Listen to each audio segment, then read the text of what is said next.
Notre histoire se passe dans une très jolie petite ferme. Les personnages, par ordre d'entrée en scène, sont Coq Ramenard, directeur, inspecteur en chef, responsable de la production des œufs. Une relation à cultiver de nos jours. Voici Poulpin Bêche et sa brigade locale des rocking chairs. Toujours prêtes à mettre leur bec dans les affaires d'autrui, au lieu de s'en tenir à leur tricot. Regardez-les donc à leur table de bridge. À qui s'attaquent-elles maintenant? Écoutons-les un peu. On jurerait une vraie réunion mondaine. Les voilà maintenant au salon de coiffure de Madame Poulette, se faisant administrer un rinçage au henné. Celle-ci, c'est Dinde Cancanière et sa confrérie. Toute la journée, elle statue sur ce qui est bien ou mal. Maintenant, un élément capital du groupe, le chef des fanas du swing, un bel échantillon de l'agent ailé.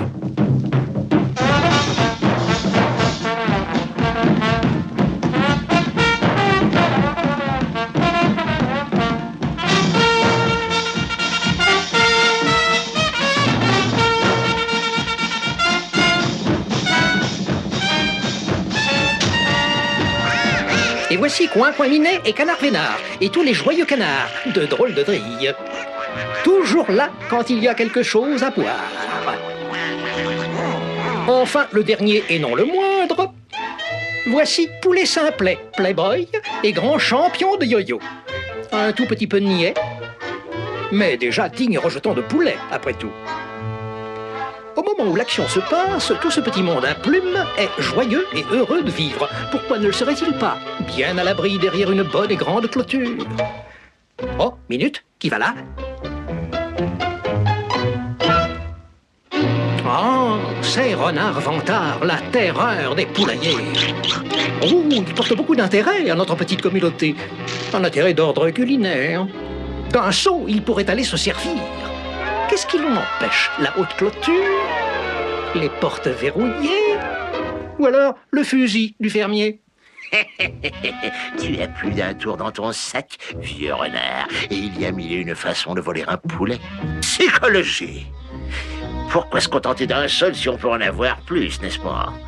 Je cite, pour agir sur les masses, il faut s'attaquer aux moins intelligents. Fin de citation. Examinons-les. Qui a l'air gentil et stupide? Coq Ramenard? Dinde Cancanière? Canard Vénard, Coin Minet? Poulpin Bêche? Poulet Simplet? Hep, hep, petit. Oh, lui, il a l'air tout gentil et tout bête.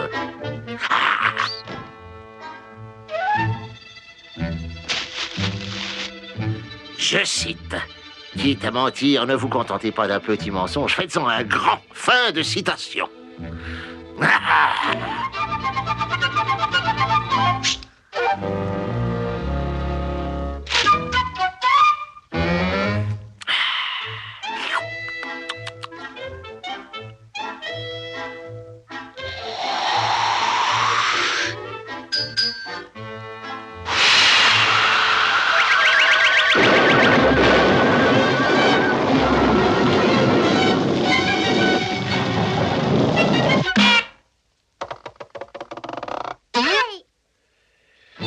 C'est la voix du destin qui parle. Le fer, le feu, la foudre, le ciel s'effondre. Il vient de te frapper sur la tête. Maintenant du calme. Ne t'affole pas. Sauf qui peut.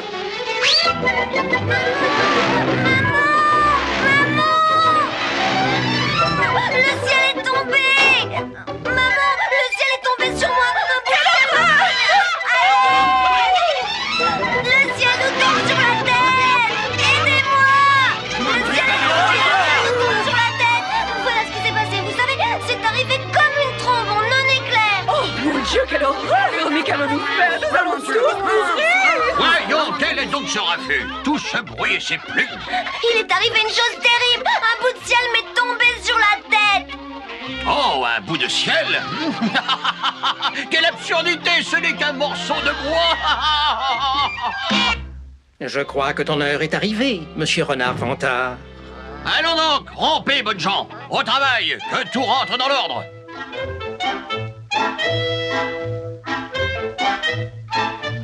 Ah, il se croit fort. Je vais l'arranger. Voyons voir ce qu'ils disent.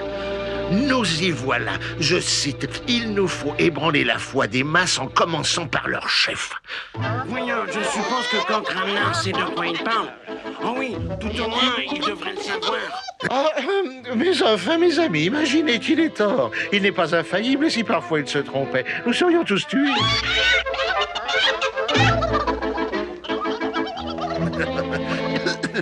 À mon avis, ce coq-là a une tendance très nette au totalitarisme. Il nous dicte notre conduite. Nous sommes bien capables de voir si le ciel lui tombe sur la tête.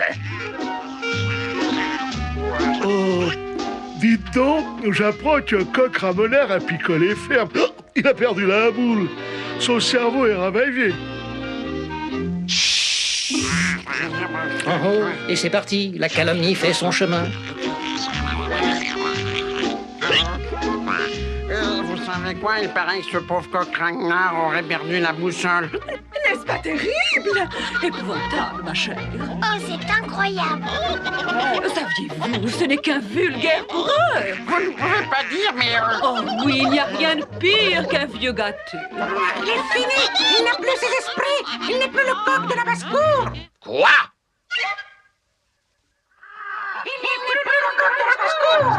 Par la flatterie, on peut faire croire à des gens parfaitement insignifiants qu'ils ont l'étoffe d'un chef. Fin de citation.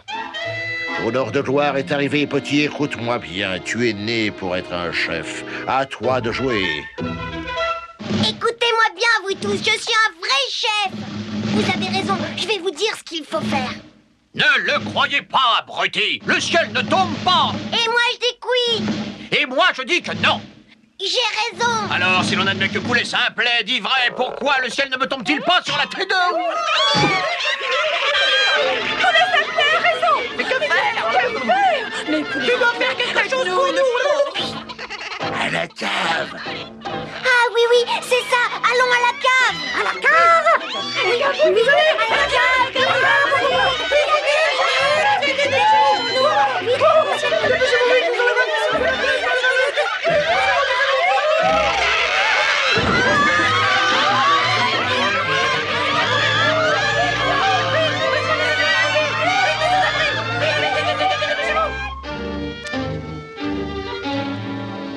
Ah, le dîner est servi.